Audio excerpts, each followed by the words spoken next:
The spirit of the lone wolf that I'm here to channel for you wants you to know something that's very important for your personal growth.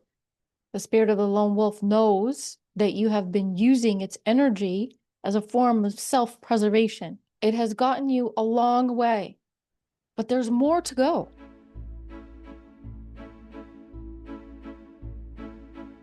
Here's the thing. You need to be around other people so that you have a mirror back to yourself. You have to be able to reflect back to yourself how you're doing. Other people are a mirror and a reflection to your own personal growth. And how you see other people is an indication of how you are seeing yourself.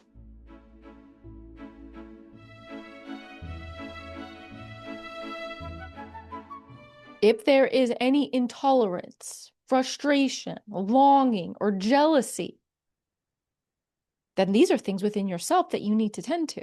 It's very easy to hide yourself away from people, but the other people were never the problem. The problem was that you didn't feel good enough to be one of them. But not only that, you knew that you would not be one of them. You didn't want to be one of them.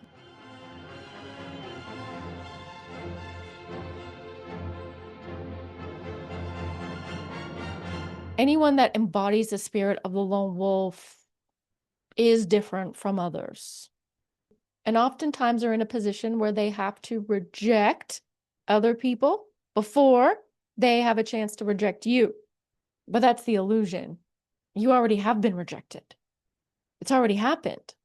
But now you cannot reject yourself. You cannot reject the image of who you really are and hide yourself away.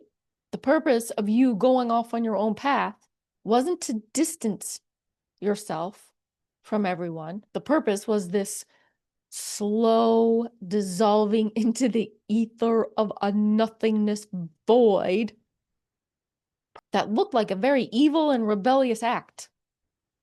But it's a hard act to follow. It's hard to come back from that. This disappearing act is hard to beat because you like it so much. Maybe you're avoidant, you're detached, you're cutting yourself off from reality. And so if someone cuts themselves off, then what must you attach yourself to?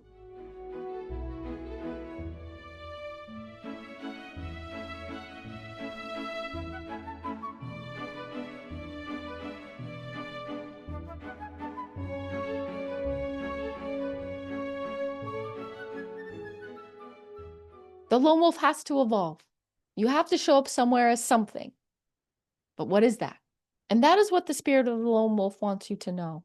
You can continue to attach yourself to the lone wolf archetype, but it will only get you so far.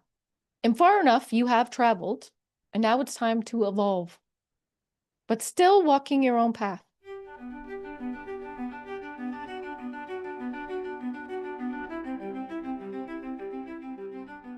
And now not even what you might be, but who you're becoming. Because you see, we're always just becoming. And if you don't think so, then you're not someone who's on a spiritual path. You're just there, unaware of yourself and what the point of this life is all about. Because for me, it's about evolving, progressing, moving, becoming.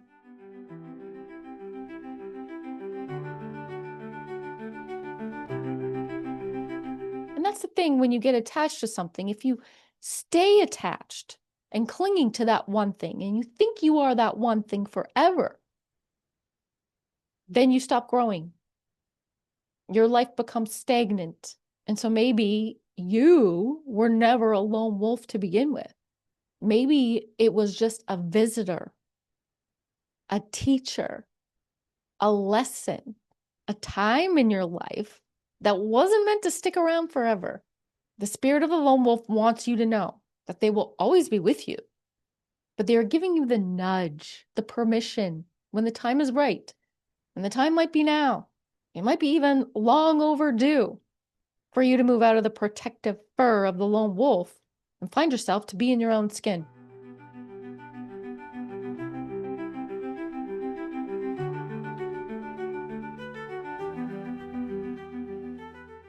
The lone wolf era can go on as long as it needs to, while you're going through a spiritual transformation that teaches you how to be your own character. How can we have so many lone wolves out there? Maybe only because we have so many fragile egos that are on their healing paths. Some will say, can't we come together? And many will respond, no, we're alone, remember? We don't come together. You must not be a true lone wolf if you make such a request. And maybe so.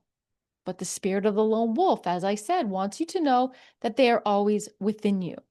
You will always have those lessons and the teachings of the lone wolf.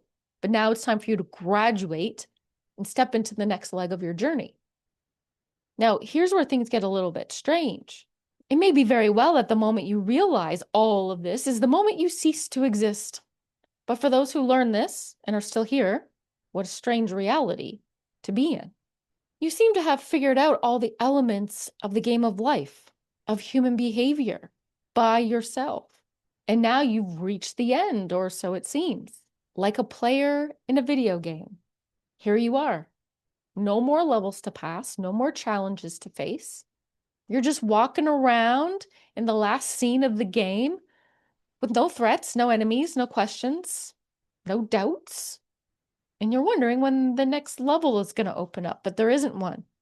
So long as you're a lone wolf. That's it. That's all. But for those of you who have been around long enough with me, you know that the lone wolf never dies. You will find a new entry. The lone wolf itself can only make it so far, and then it has to understand that its spirit lives on in many different ways. And what happens next is you find the hidden doorway. This is the door where you have to be willing to take off the avatar you've been wearing and trade it in for the real you. You no longer call yourself a lone wolf. You have surpassed that lesson. The spirit of the lone wolf is still within you, but you are not that. If you don't hear the spirit of the lone wolf calling you to find the door, it will remain unseen. And therefore, so are you. Unseen, not only to yourself, but everyone else. Osho said it best. The moment you disappear, the whole existence becomes available to you. You're no longer the wolf. Now you're the forest.